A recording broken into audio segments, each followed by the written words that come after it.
Emine Colak joins us from Lefkosa. She's a former foreign minister of the Turkish Republic of Northern Cyprus. Thanks so much for being with us.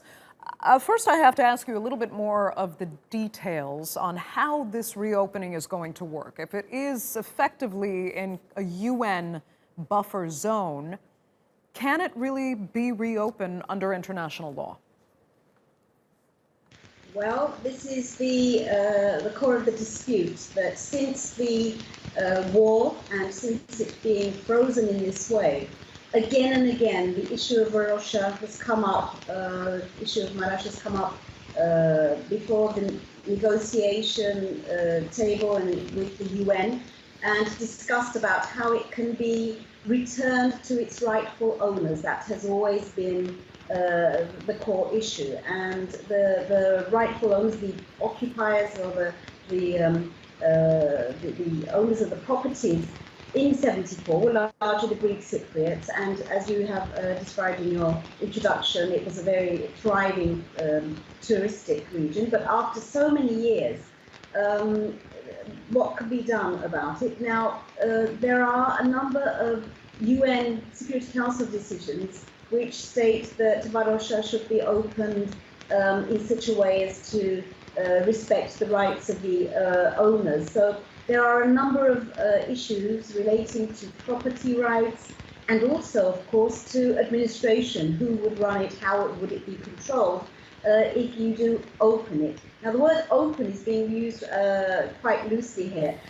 The step taken by our Prime Minister, Ersin Tatar, together with the President of Turkey, Tayyip Erdogan, was about opening for access the shore part of the sands. And in fact, President Erdogan just added, there's no contention here because we're not touching property as such. This is just the coast, the sandy beach, and we're opening it for the use of the Turkish Cypriot. So I think it's a slight step in the direction of opening Varosha, which has been a claim of the present government headed by Ersin Tatar, together with his coalition partner until last night, and that is our Foreign Minister, Ersin. Right. There has been some discord, actually, in the government over exactly how it will be done and how it was declared.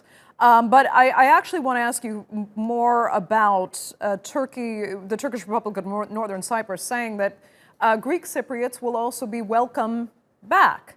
What does that really mean? Will they be able to reclaim, perhaps, property that they evacuated? And if they can, couldn't that be seen as maybe a small step, at least, toward reunification?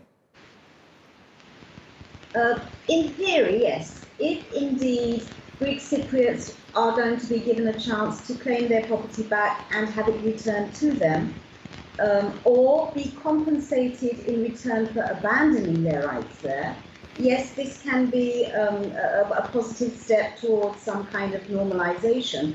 But again, when it comes to all the details of how you would run that city, first how you would repair it, restore it, how you would return it, how you would do the infrastructure, who would finance it. So I always think personally that solving the issue of Varosha has in it all the complications of solving the problem of the whole Cyprus problem itself, because it has elements of property rights, compensation, territorial adjustment, power sharing, who's going to run it. So to actually implement a kind of opening of Varosha, Marash is not as easy as it sounds. It's very complicated.